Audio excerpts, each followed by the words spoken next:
27장 9절로 26절에 있는 말씀을요, 저와 한 절씩 교도가면서 읽어보겠습니다. 제가 먼저 읽겠습니다. 여러 날이 걸려 금식하는 절기가 이미 지났으므로 항의하기가 위태한지라 바울이 그들을 권하여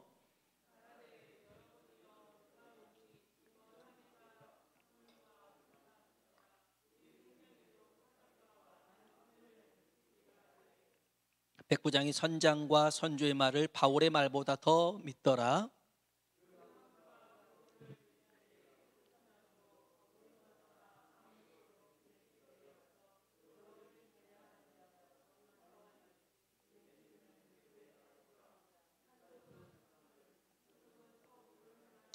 남풍이 순하게 불매 그들이 뜻을 이룬 줄 알고 탓을 감아 그레데 해변을 끼고 항해하더니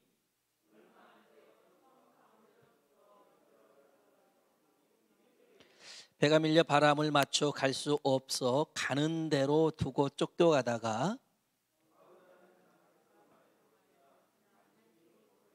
끌어올리고 줄을 가지고 선체를 둘러감고 스르드시에 걸릴까 두려워하여 연장을 내리고 그냥 쫓겨가더니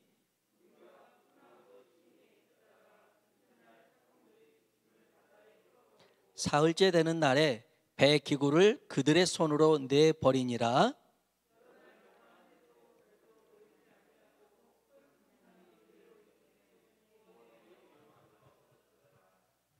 여러 사람이 오래 먹지 못하였음에 바울이 가운데 서서 말하되 여러분이여 내 말을 듣고 그레데에서 떠나지 아니하여 이 타격과 손상을 면하였더라면 좋을 뻔하였느니라.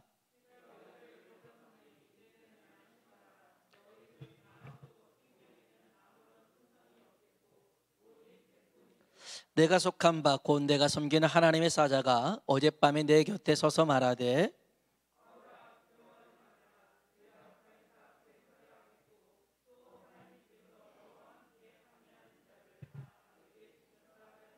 그러므로 여러분이 안심하라. 나는 내게 말씀하신 그대로 되리라고 하나님을 믿노라. 그런즉 우리가 반드시 한 섬에 걸리리라 하더라. 아멘. 아멘. 전도사님이 찬양을 불렀는데 그 부르는 찬양 중에 문득 떠오르는 이야기가 있었습니다. 한 20여 년 전 얘기인 것 같습니다. 북한 지하 교회에 있었던 일인데요. 김일성이 죽고 이제 그 김일성을 안치하는 그 만수산 그쪽을 길을 닦다가 이렇게 땅을 팠는데 마침 그 지하에서 예배드리는 그러한 지하 교회 성도들이 발각이 됐습니다. 그래서 그들이 공산당에 붙잡혔고 그들을 이제 겁박하기 시작합니다. 예수님을 믿으면 죽이겠다. 그래도 그들은 예수님을 믿기로 작정을 하죠. 그때 그 같이 예배를 드렸던 그 아이들이 있었는데 그 아이들을 이렇게 이제 돌을 밑에다 대고 불을 묶어서 대롱대롱 하게끔 만듭니다. 불만 치우면 아이들이 목매달 수 있는 상황이죠. 실제로 있었던 일입니다. 선생님을 통해 들었던 얘기. 그때 이제 예수를 믿는다 하면 이 아이들을 죽이겠다라는 것입니다. 아이들의 눈에는 금방이라도 눈물이 막 맺혀 있고 흘릴 정도로 그런 두려움 속에 있는데 그 부모들이 했던 고백은 이거였습니다. 얘들아, 미안하다. 여기서 엄마 아빠가 해줄 수 있는 건 없다. 우리 천국에 가서 만나자. 그런 거예요. 그래서 야, 이거 너무 독하다. 그래서 진짜 그 성도들이 보는 앞에서 아이들을 죽입니다. 이렇게 돌을 밀들여서 아이들은 그 줄에 교수대에 이렇게 묶여서 막 몸부림치는 모습들 그리고 죽어가는 모습을 보게 됩니다. 그리고 난 다음에 이 사람들을 성도들을 일렬로 이렇게 바닥에 눕힙니다. 그리고 아스팔트 포장을 까는 그 롤러 있잖아요. 그 이렇게 큰 돌로 이렇게 미는 그걸로 다리부터 이렇게 이 사람들을 짓눌게 버립니다. 그렇게 해서 다 죽고 말았습니다. 그런데 그렇게 어 발부터 막 부서지면서 오장육부가 터져가면서 골이 깨져가면서 이 사람들이 했던 찬양이 그거였어요. 내 구주 예수를 더욱 사랑, 더욱 사랑. 아까 그 불렀던 찬양이 그러잖아요. 이 세상 떠날 때 찬양하고 숨질 때 하는 말 이것일세. 다만 내 비는 말, 내 구주 예수를 더욱 사랑, 더욱 사랑. 정말 우리들의 이 마지막도 이런 고백을 할 수 있을까 생각을 해봅니다. 먼 남의 얘기 같지만 실상 우리들에게 주어진다면 내가 죽는 거는 괜찮은데 내 자녀들이 그런 상황이라면 그래도 예수를 부인하지 않고 그렇게 고백할 수 있을까? 참 어, 많이 이렇게 갈등할 수 있겠지만 신앙생활이 점점 어려워지는 것은 갈등의 요소가 많은 것도 있지만 복음에 대한 가치가 흐려져서 그런 겁니다. 달리 말하면 복음에 대한, 예수님에 대한 분명한 가치가 있다면, 확신이 있다면 어떠한 갈등 속에서도 우리는 예수 그리스도를 붙잡을 수 있을 줄로 믿습니다. 21세기의 최대 이단이라고 불리우는 이단 사상이 있습니다. 그건 신천지도 아니고 그건 다른 어떤 이론도 아닌 친절한 불가지론이라는 사상이 있습니다. 친절한 불가지론. 이것은 교회 밖에 있는 것이 아니라 교회 안에 있는 이단입니다. 그래서 더 무거운 건데요. 더 무섭기도 하고 불가지론이라는 말은 알 수 없다라는 뜻이죠. 특별히 신의 존재에 대해서 알 수 없다 이런 겁니다. 그 불가지론 앞에 친절한이라는 것을 붙인 이유가 있습니다. 누구의 종교가 옳은지 아무도 모른다. 그러니 모든 사람의 생각을 다 인정해 줘야 된다. 이 사람의 생각도 인정해 주고 저 사람의 생각도 인정해 주고 다 인정해 줘야 된다. 이게 불가지론, 친절한 불가지론이라는 거예요. 편리한 신앙생활을 갈망하는 교인들에게 이게 딱 맞아 떨어지더라는 겁니다. 예를 들어서 이런 것들이 있습니다. 아유, 교회를 다녀도 괜찮아. 교회 다니는데 11조를 하든 안 하든 상관없어. 아유, 주일 예배 목숨 걸고 뭐 꼭 그럴 필요 없어. 한두 번 빠져도 괜찮아. 새벽마다 기도하지 않아도 괜찮아. 바쁘면 교회 일에 헌신하지 않아도 상관없어. 가끔 성경 공부를 하다가 이단적인 주장을 하는 경우도 있는데 그때도 상관없어. 그냥 고개를 끄덕여 동의해주고 그냥 하고 싶은 대로 말하고 싶은 대로 그냥 자유롭게 할 수 있게끔 해. 이게 바로 친절한 불가지론자들하는 것입니다. 누가 옳은 것인지 예수님이 오기 전에는 아무도 몰라. 이런 것. 신앙과 불신앙 중간에 서 있는 것. 아니요. 이거는 정말 불신앙이고 이단입니다. 여러분, 분명히 알 수 있도록 하나님은 우리에게 말씀을 주신 줄로 믿습니다. 말씀을 주셨어요. 우리가 교회 안에서 이렇게 오락가락 해서는 안 된다는 거예요. 제가 이런 것들을 읽어가면서 나에게는 이런 것이 없을까? 나는 정말 제대로 가르치고 있을까? 나는 좋은 목사일까? 좋은 설교자일까? 그 기준은 복음의 선을 분명하게 가르칠 줄 알아야겠죠. 자, 보세요. 여기 약병이 10개 있습니다. 약병이 10개가 있는데 9병의 약은 굉장히 비싼 보약이에요. 산삼도 있고 막 우리가 막 몸에 좋은 것들이 9병이 다 있어요. 그런데 한 병이 독약입니다. 먹으면 죽어요. 그런데 9병이 좋아요. 이 10병을 가지고 저한테 목사님, 이 약 좋대요. 먹어도 될까요? 물어봐요. 근데 딱 보니까 하나가 독약이 들었어요. 안 됩니다. 그거 먹으면 죽습니다. 무슨 소리를 는 거예요? 9개 이렇게 좋은, 9병이 이렇게 좋은데 먹어도 되지 않아요? 안 된다고요.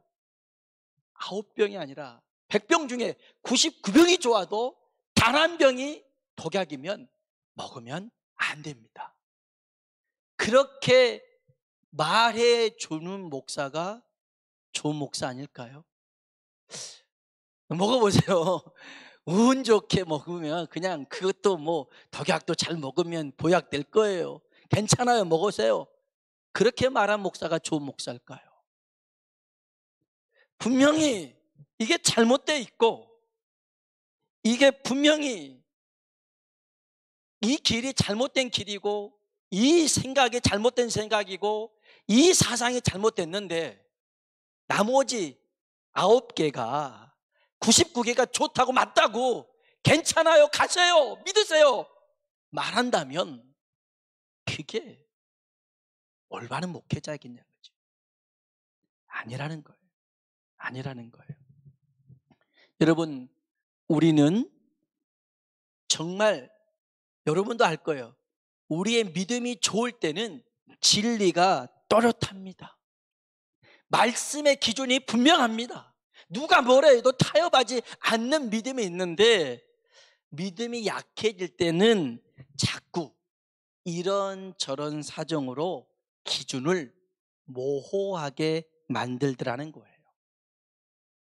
오늘 저와 여러분이 하나님의 말씀이 절대 진리가 되길 주의 이름으로 축원합니다. 어떤 경우에라도 상황을 따라서 해석하는 믿음이 아니라 말씀으로 상황을 해석하는 믿음의 사람 되길 주의 이름으로 축원합니다. 한번 따라합시다. 믿음의 강자가 됩시다. 다시 한번요. 말씀에 확실한 사람이 됩시다. 아멘. 아멘. 정말 여러분이 이 마지막 때일수록 많은 유혹도 있고 미혹도 찾아올 텐데 진리의 말씀 안에서 굳게 설 수 있는 자 되길 주의 이름으로 축원합니다. 그리고 저도 늘 기도하며 성령님의 인도하심 따라서 진리의 말씀을 제대로 전하고 그 말씀대로 살 수 있도록 저도 노력하겠습니다. 그래서 이 마지막 때 주님 오실 날, 아니 이 세상 마지막이 가까울수록 더더욱 우리 믿음 지키는 것은 매우 중요한 것입니다. 그래서 끝까지 믿음으로 승리하는 하나님 사람들 되길 주의 이름으로 축복합니다. 이 본문에 보면 드디어 바울이 로마로 갑니다. 꿈에 그리던 로마였지만 낭만적이지는 않습니다. 제수의 신분으로 이제 재판을 받으러 가기 때문에 썩 아름답지는 않지만 하지만 그 발걸음은 절망적이지는 않습니다. 왜냐하면 이 모든 일이 하나님의 계획 속에 있었고 하나님이 인도하신다, 이런 믿음의 확신이 있었습니다. 우리 성경 한 구절 보겠습니다. 사도행전 23장 11절입니다. 23장 11절 23장 11절 같이 한번, 사도행전 23장 11절입니다. 그날 밤에 주께서 바울 곁에 서서 이르시되 담대하라, 내가 예루살렘에서 나의 일을 증언한 것 같이 로마에서도 증언하여야 하리라 하시니라. 아멘. 예루살렘에서 붙잡혀서 신문 받을 때, 여기 한번 따라합시다. 그날 밤에, 이 그날 밤을 여러분 기억하십시오. 그날 밤에 하나님이 그럽니다. 그래, 주님이 너 예루살렘에서도 증언했던 것처럼 로마에 가서도 증언할 거야. 이렇게 말씀하셨죠. 이제 바울은 이제 로마로 향하는데 그를 호송하는 백부장이 율리오라는 백부장이었습니다. 알렉산드리아호를 타고 그레데서 미항에 도착을 합니다. 겨울이 오기 전에 이 미항보다는 베닉스 항구가 훨씬 겨울 보내기에는 더 크고 안전했습니다. 그래서 베닉스로 옮기자, 이런 의견들이 있었어요. 그랬더니 바울이 그럽니다. 안 돼요. 이번 항해에는 짐과 배, 우리 생명에도 손해를 입을 수가 있으니 베닉스로 가지 말고 다음으로 미룹시다. 여기 있읍시다라고 그럽니다. 그런데 배 선장과 선주가 괜찮다. 이 시기에 이 정도 바람에는 충분히 베닉스로 향할 수 있다. 그렇게 얘기를 하죠. 그래서 백부장이 누구 말을 듣냐면 선장과 선주 말을 듣습니다. 오늘 본문입니다. 자, 9절로 12절 보겠습니다. 9절로 12절 같이 한번 읽어볼까요? 여러 날이 걸려 금식하는 절기가 이미 지났으므로 항해하기가 위태한지라. 바울이 그들을 권하여 말하되 여러분이요, 내가 보니 이번 항해가 하물과 배만 아니라 우리 생명에도 타격과 많은 손해를 끼치리라 하되 백부장이 선장과 선주의 말을 바울의 말보다 더 믿더라. 그 항구가 겨울을 지내기에 불편하므로 거기서 떠나 아무쪼록 베닉스에 가서 겨울을 지내자 하는 자가 더 많으니 베닉스는 크레데 항구라. 한쪽은 서남을 한쪽은 서북을 향하였더라. 아멘. 이 백부장은 선주와 선장의 말을 더 믿었죠. 왜냐하면 사람들은 자기 경험에 의존해서 많은 것을 결정하게 됩니다.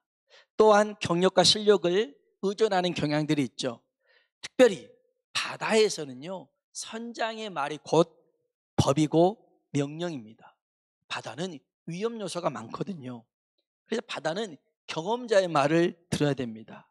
그런데 바다에 대해서 잘 알지도 못하고 배도 운항할 줄 모르는 이 바울이 출항 여부에 대해서 말하고 있잖아요. 여기 10절에 여러분이요, 내가 보니 이번 항해가 하물과 배만 아니라 우리 생명에도 타격과 많은 손해를 끼칠 수 있습니다 라고 얘기를 합니다. 대체 바울은 무엇을 믿고 이렇게 말할까요? 대체 바울은 어떻게 알고서 이렇게 말할까요? 여기 23절로 25절에 나와 있습니다. 23절로 25절 같이 한번 읽어봅시다. 내가 속한 바 곧 내가 섬기는 하나님의 사자가 어젯밤에 내 곁에 서서 말하되 바울아 두려워하지 말라. 내가 가이사 앞에 서야 하겠고 또 하나님께서 너와 함께 항해하는 자를 다 내게 주셨다 하였으니 그러므로 여러분이여 안심하라. 나는 내게 말씀하신 그대로 되리라고 하나님을 믿노라. 아멘. 바울은 무엇을 믿었어요? 하나님을 믿었습니다. 하나님의 말씀을 믿었습니다. 어줍잖은 지식이나 경험을 신뢰하지 않았고요, 하나님을 믿고 따른 줄로 믿습니다. 바울은 말합니다. 어젯밤에, 사도행전 23장에는 그날 밤이었습니다. 그날 밤에. 근데 27장에는 어젯밤에 라고 얘기를 하고 있죠. 여기 27장 23절에 내가 속한 바 곧 내가 섬기는 하나님의 사자가 어젯밤에 그날 23장의 그날 밤도 27장의 어젯밤도 바울은 뭐 했어요? 기도했더라는 겁니다. 기도했어요. 그 순간에도 기도했더라는 것입니다. 여러분, 기도하는 사람이 주도권을 잡는 줄로 믿습니다. 기도하는 사람이 실질적인 리더라는 것입니다.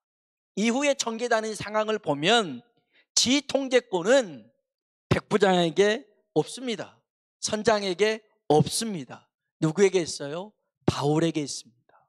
바울은 기도하는 사람, 하나님을 믿는 사람이었고 하나님과 함께하는 사람인 줄로 믿습니다. 그래서 이 알렉산드리아호에 있던 276명은 그들의 생사 여부는 기도하는 사람 바울에게 달려 있었더라는 것입니다. 사랑하는 성도 여러분, 우리 인생을 무엇을 의지하며 살려 하십니까? 인생의 모험, 인생의 항해를 어떻게 헤쳐나가려고 합니까? 이사야 2장 22절에 이런 말씀이 있습니다. 너희는 인생을 의지하지 말라. 그의 호흡은 코에 있나니 셈할 가치가 어디 있느냐. 육신의 생명을 다른 말로 목숨이라고 합니다. 목으로 넘어간 숨이 내뱉지 못하면 죽는다는 것입니다. 인생이 그래요. 목숨이에요. 목으로 넘어간 숨이 내뱉지 못하면 죽은 게 우리 인생이에요. 육신의 생명은 호흡지간이죠. 들숨, 날숨, 이 사이일 뿐이에요. 이 들숨과 날숨이 안 되면 그냥 죽는 거예요. 이게 인생이에요. 이게 인생이에요. 이렇게 연약한 존재가 의지하며 살 수 있는 것 오직 하나님밖에 없는 줄로 믿습니다. 성경 한번 찾아볼까요? 시편 144편입니다. 46편입니다. 시편 146편. 시편 146편입니다. 3절로 5절 말씀을 보겠습니다. 시편 146편 3절로 5절 같이 한번 읽어보겠습니다. 귀인들을 의지하지 말며 도울 힘이 없는 인생도 의지하지 말지니 그의 호흡이 끊어지면 흙으로 돌아가서 그날에 그의 생각이 소멸하리로다. 야곱의 하나님을 자기의 도움으로 삼으며 여호와 자기 하나님에게 자기 소망을 두는 자는 복이 있도다. 아멘. 어떤 사람이 복이 있어요? 하나님을 의지하는 자가 복이 있더라는 것입니다. 지금 권력을 쥐고 있어도, 지금 많은 부를 가지고 있어도 그 사람들의 그 능력은 죽는 그날 다 없어져 버리더라는 거예요. 그래서 우리 인생 의지할 분 주님밖에 없는 줄로 믿습니다. 그래서 이게 분명했던 바울은 많은 사람들 앞에서 이렇게 외칩니다. 한번 따라해 봅시다. 여러분이요, 안심하라. 나는 내게 말씀하신 그대로 되리라고 하나님을 믿노라. 아멘. 이 다윗의 말이, 아니 다윗이랬다. 이 바울의 말이요, 죄송합니다. 이 바울의 말이 한 사람의 외침에 그냥 묻혀 지나가는 말이 아니라 275명의 마음을 확 들었어요. 어젯밤에 내게 말씀하신 하나님이 여러분에게 안심하라고, 여러분의 생명에는 아무 지정이 없노라고 내게 말씀하셨는데 나는 그대로 될 줄 믿는다. 할렐루야. 그래서요, 다음에 보겠습니다마는 이 바울의 이 말 한마디에 이 사람들이 음식도 못 먹고 배멀미하고 그렇게 고통 속에 있었는데 소망을 갖기 시작하고 음식을 먹기 시작하고 그 다음에 하나님이 그들을 이끌어서 한 섬에 걸리게 하고 거기서 살게끔 만듭니다. 할렐루야. 저나 여러분이나 어떤 상황 속에서도 이렇게 담대하게 외칠 수 있는 절대적인 믿음의 사람이 되길 주의 이름으로 축원합니다. 그러기 위해서는 하나님의 말씀을 믿어야 됩니다. 하나님의 말씀을 굳게 붙잡아야 됩니다. 베드로도 밤새 수고해서 노력해서 애써서 단 한 마리도 물고기 못 잡았으나 예수님이 말씀하시니까 그 그물질했던 그 자리에 다시 가잖아요. 깊은 곳으로 다시 가잖아요. 뭘 의지합니까? 말씀을 의지하여 그물을 내립니다.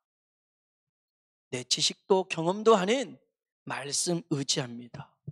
그랬더니 그물이 찢어질 정도로 많은 고기가 잡힌 줄로 믿습니다.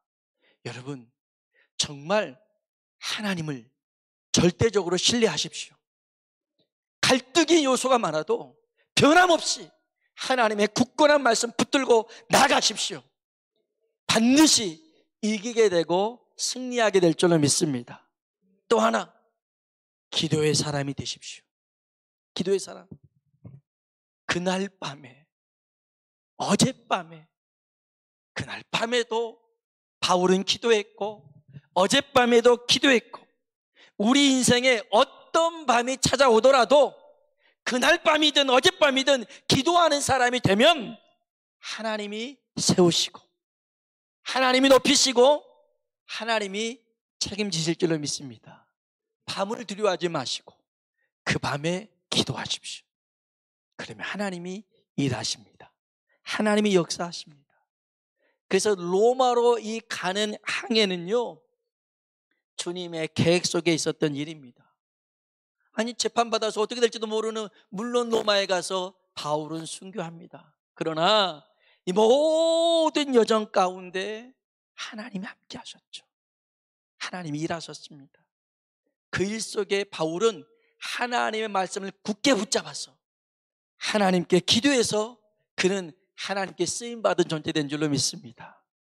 여러분, 인생 그래요. 태어날 때는 순서가 있으나 주님 앞에 갈 때는 순서 없잖아요. 주님 부름이 언제든지 가야 되는 우리들입니다. 그런데 살아있는 동안 하나님의 손에 붙들려서 선한 도구로 쓰임받길 주의 이름으로 축복합니다. 가끔 성경에 보면 악한 도구로도 쓰임받더라고요. 바로가, 애굽의 바로가 악한 도구로 쓰임받았어요. 가룟 유다도 마찬가지고 빌라도도 마찬가지고요. 여러분, 그런 인생은 불행한 인생이에요. 정말 하나님 손에 붙들려 쓰임받길 주의 이름으로 축원합니다. 그리고 쓰임받고 버리는 존재가 아니라 끝까지 주님 손에 붙들려야 되고, 마지막 이 세상 끝날 때 아버지, 내 영혼을 아버지 손에 부탁합니다 고백할 수 있는 저와 여러분 되길 주의 이름으로 축원합니다. 우리 아까 불렀던 찬양 다시 한번 불러볼까요?